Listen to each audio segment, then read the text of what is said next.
و توفیق بیشتر درک فضیلت‌های ماه مبارک رمضان را نصیب بسازد. بازم صلوات عنایت بفرمایید.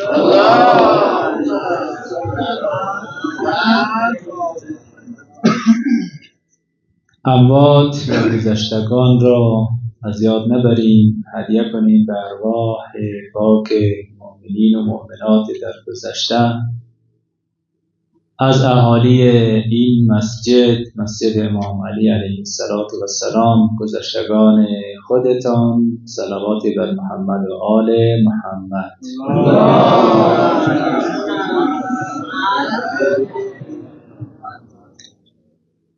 اعوذ بالله من الشیطان الرجیم. بسم الله الرحمن الرحیم. الحمد لله رب العالمین باعث الانبیاء والمرسلین، ثم الصلاة والسلام علی محمد و آله اجمعین. لا سیما بقیت الله فی الارضین، روحی و ارواح العالمین لتراب مخدم البدا. در ماه مبارک رمضان قرار داریم، یعنی ما در مهمانی خدا دعوت شدیم و آمدیم در محفل مهمانی که میزبانش خالق آسمان ها و زمین است. دیروز عرض کردیم قدر خودمان را بدانیم. سوی خانه می رویم، از خانه خارج می شویم، مسجد می آییم. یعنی ما هر جا قدم بگذاریم در این مهمانی هستیم. درک خود این مسئله و این احساس بالاترین بار معنوی را و برکت را برای انسان دارد که ما خود را در محضر خدا احساس کنیم و خود را مهمان ویژه خدا بدانیم. خود این برکت دارد و خود این باب از بابهای رحمت حضرت حق است. و در این ماه سفارش های ویژه وجود دارد در رابطه با قرآن. خود قرآن هم می‌فرماید شهر رمضان الذی انزل فیه القرآن. قرآن در این ماه نازل شده است. انا انزلناه فی لیلة القدر. ما قرآن را در شب قدر نازل کردیم. پس مأدبه و سفره الهی یک چیز بسیار گرانبها و عزیز دارد که پیامبر فرمود انی تارک فیکم الثقلین کتاب الله و عترتی. قرآن ثقل اکبر و اهل بیت ثقل اصغر. ما در محضر قرآنیم در ماه مبارک رمضان، ولذا یک سطر قرائت قرآن در ماه مبارک رمضان برابر یک ختم کامل قرآن عظیم الشأن است. سفارش شده است حتما باید با قرآن انس داشته باشید و انس بیشتر داشته باشید. تأکید هست در شبهای قدر ما باید دیگه نهایت استفاده را از قرآن عظیم شأن بکنیم. قرآن را بالای سر میگیریم، یعنی ما زیر سایه قرآن به زندگیمان ادامه میدهیم. ما به تمام تعهداتی که در برابر قرآن داریم ملتزم میشویم و عهد میبندیم و پیمان میبندیم. پس این ماه روزه هست، ماه عبادت هست، ولی مهمتر از همه ماه قرآن است. ماهی است که ما بیشترین استفاده را با قرآن داشته باشیم و انس لطیف و متینی بین انسان و قرآن باید برگزار شود. وانگهی ما یک آیه داریم و یک دستور دارد. حالا تا برسیم به تفسیر سوره عنکبوت، اینا جز مقدمات، باید با آمادگی برویم. این آیه را امروز خدمت شما پیشکش میکنم. مسئله بسیار جدی است، واقعا جدیه. وقتی ما آیات قرآن را میبینیم، مطالعه میکنیم، میخوانیم، قرائت میکنیم، تلاوت میکنیم، بعد که اخبار و گزارشات موجود را بررسی میکنیم، بالاخره دنیا خبرهایی هست، هر روز خبرهایی میشنویم، تقابلها، گفتگوها، گفتمانها، مسائل مختلفی، جریانات اتفاق افتاده، ما با خبر میشیم. آنگه واقعا میفهمیم که آیات قرآن چقدر بروز است. آیات قرآن نه این که در 1400 سال و 500 سال قبل نازل شده است، نه، آیات قرآن همین الان در همین رمضان 1447 نازل شده است. ما حولمان را، شرایط جهانی را، شرایط اقتصادی، سیاسی، فرهنگی را وقت مطالعه میکنیم، میایم سراغ قرآن، میبینیم که عجب، این قرآن همین لحظه نازل شده است و برای ما هشدار میدهد و برای ما راهبرد، راهگشایی، راهنمایی انجام میدهد، خطرات مهم را برای ما معرفی میکند. ببینیم واقعا قرآن معجزه جاودان اسلام و پیامبر اسلام است. آیات قرآن این چنینه. آنها مرض دارند که میگن خب قرآن 1400 سال قبل نازل شده، خب به درد امروز ما نمیخوره. شرایط از زمین تا آسمان فرق کرده است. بلی فرقی وجود داره، وسایل و ابزار، شیوه های کامبرداری از طبیعت برای انسان دچار تغییرات شده است، ابزارهای جدید آمده است، فرصتهای جدیدی و تهدیدهای جدید آمده است. ولی علی رغم همه تغییرات و علی رغم همه تحولات مهم اجتماعی، اقتصادی، سیاسی، فرهنگی، هر رقم، باز هم قرآن حرف برای گفتن دارد و حرفش اساسی ترین حرف عالم است. ولذا این مسئله را جدی بگیریم. حالا آن آیه را خدمت شما قرائت میکنم. فَإِذَا قَرَأْتَ الْقُرْآنَ فَاسْتَعِذْ بِاللَّهِ مِنَ الشَّیطَانِ الرَّجِیمِ. خدا به پیامبرش میفرماید: پیامبر، وقتی خواستی قرآن قرائت کنی، قرآن تلاوت کنی، فاستعذ بالله من الشیطان الرجیم، تو باید استعاذه کنی، تو باید قبل از این که قرآن را میخوانی خود را در پناه خدا قرار بدهی، به خدا پناه ببری. از چی؟ از شر شیطان رانده شده به خدا پناه ببرید. فاستعذ به صورت امر دستوریه. ای پیامبر، فاستعذ بالله، به خدا پناه ببر، من الشیطان الرجیم. این مهم است. استعذ بالله من الشیطان الرجیم. خب پیامبر فعالیت‌های زیادی داشت، مبارزه، جهاد، هر رقم فعالیت پیامبر داشت، در هیچ کجا نیامده. فقط میگه که اذا قرأت القرآن فاستعذ، وقتی قرآن میخوانی استعاذه کن. این چه جایگاهی است؟ چرا وقت قرائت قرآن استعاذه؟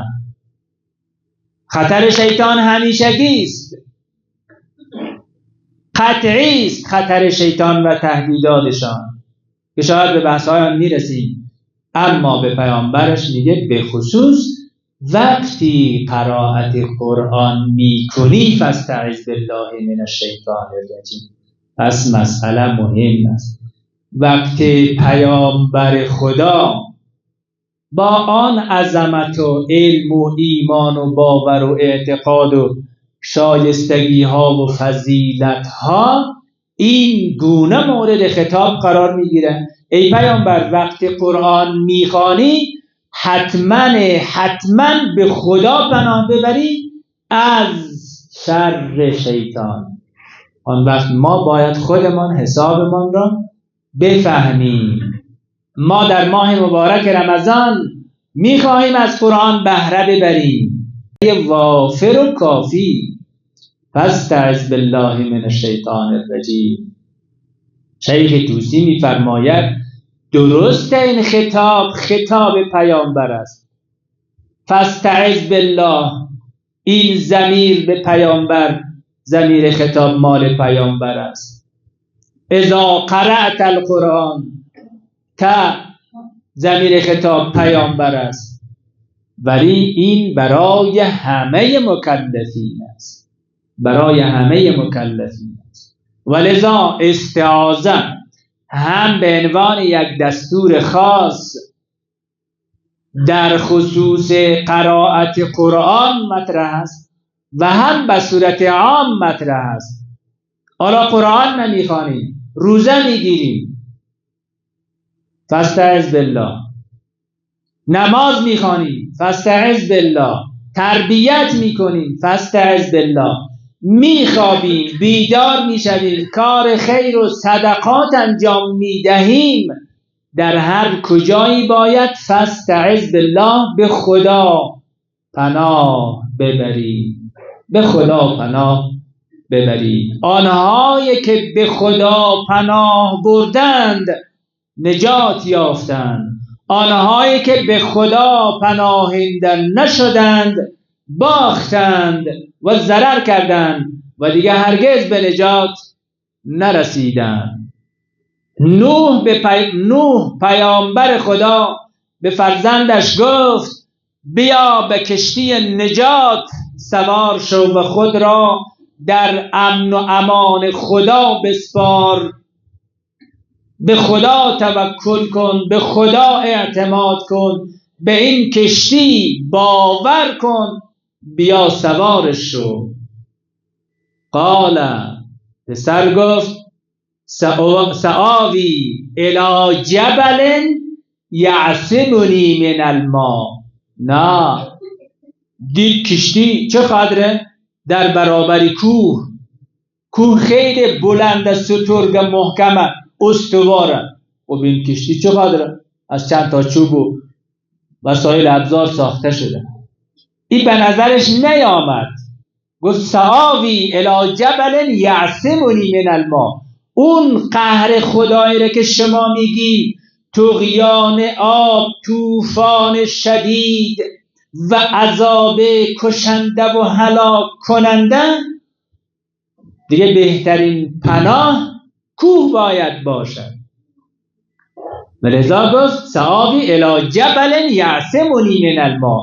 از اون آب خطرناک و از آن طوفان من به کوه پناه میبرم و به کوه پناهنده میشوم. قال، او که میدانست قصه به کجا ختم خواهد شد، قال لا عاصم اليوم، لا عاصم اليوم. امروز دیگه جز پناه خدا پناهی نیست. مطمئن باش لا عاصم الیوم، امروز نه کوه و نه هیچ قدرتی دیگر نمیتواند برای انسان پناهگاه مطمئنی را ارائه کند. لا عاصم الیوم، دیگه ما پناهگاهی نداریم. الا من رحمه، مگر کسی که خدا به او رحم کند. رحمت خدا امروز پناهگاه است. رحمت خدا و او غرق شد، و او غرق شد.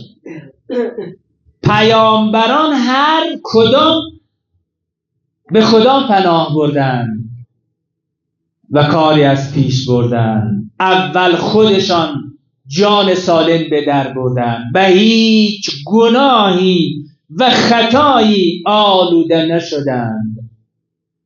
حفظ جان از همه چیز اهمیتش بالاتره. اول خودمان که سالم باشیم، مؤمن باشیم، صالح باشیم، بعداً میتوانیم مصلح باشیم، برای دیگران اثر مثبت داشته باشیم. جانشان مهمه. اون زمانی که یوسف در خطر جدی قرار گرفت که دیگه کم مانده بود دامانش آلوده شود، گفت معاذ الله. شیطان که در چهره زلیخا تظاهر یافته بود و زلیخا تا آخر بی نهایت خود را آماده کرده بود و می گفت هی تلک، دیگه من آمادم. جوان، هر دو جوان، هی تلک، دیگه من برای هر رقم کاری آمادگی کامل دارم. چه گفت یوسف؟ معاذ الله، فقط به خدا پناه میبرم. و یوسف نجات پیدا کرد. آثار استعاذه، پناه بردن به خدا این گونه است. قال معاذ الله، معاذ مصدر میمی استعاذه است. گفت به خدا پناه میبرم. موسی علیه و علی نبینا آلاف و تحیت و سلام استعاذه می کند و به خدا پناه میبرد. قال موسی انی عذت بربی و ربکم من کل متکبر لا یؤمن بیوم القیامه. ببین در استعاذه یک نفره که پناهندگی طلب میکنه، پناهنده میشود، خب جانش در خطره، از هر جهت تهدید میشه. این یک. دو، پناهگاه است کسی که به او پناه میدهد، کسی که او را از خطرها تأمین میکند، امنیت میبخشد و محفوظش میدارد. این دو. سه، آن خطری که او را تهدید میکند. خب این شیطان هم هست، ولی در اینجا یک نکته است که من به اون کار دارم. آیات قرآن است. و قال موسی انی عذت، من پناه میبرم به پروردگار خودم و به پروردگار شما، من کل متکبر لا یؤمن بیوم القیامه. دیگه ما جفت شیطان هم پیدا کردیم. آیات قرآن به ما کد میدهد، رمز میدهد. اعوذ بالله من الشیطان الرجیم. اینجا موسی میگه شیطان نه، من کل متکبر لا یؤمن بیوم القیامه. من به خدا پناه بردم و به خدا پناه میبرم از هر متکبر، مستکبر، مغروری که به روز قیامت اعتقاد و باور ندارد. یعنی این چهره دیگری از شیطانه. پناه ببرید.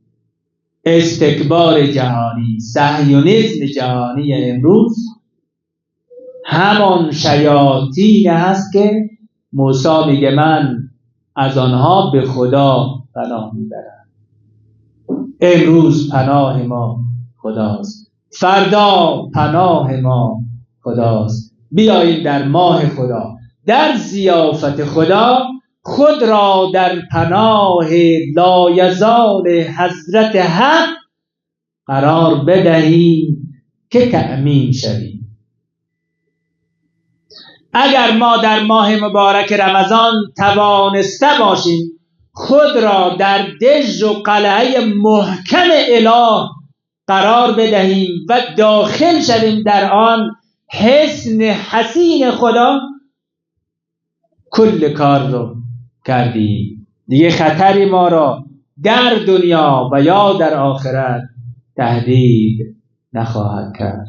خدایا به تو پناه میبرم، خدایا تو به ما پناه بدی. ما بشر عاجز و محتاجیم، در پناه ما تویی. هیچ پناهگاهی به جز تو قابل اعتماد نیست. ما رفتیم همه جا را، قدرت‌های بزرگ را تجربه کردیم، به ما پناه نشد. سواد، علم، اقتصاد، ثروت، همه رقم. خدایا خودت دست ما را بگیر. و آخر دعوانا ان الحمدلله رب العالمین. صلوات بلند عنایت فرمایید.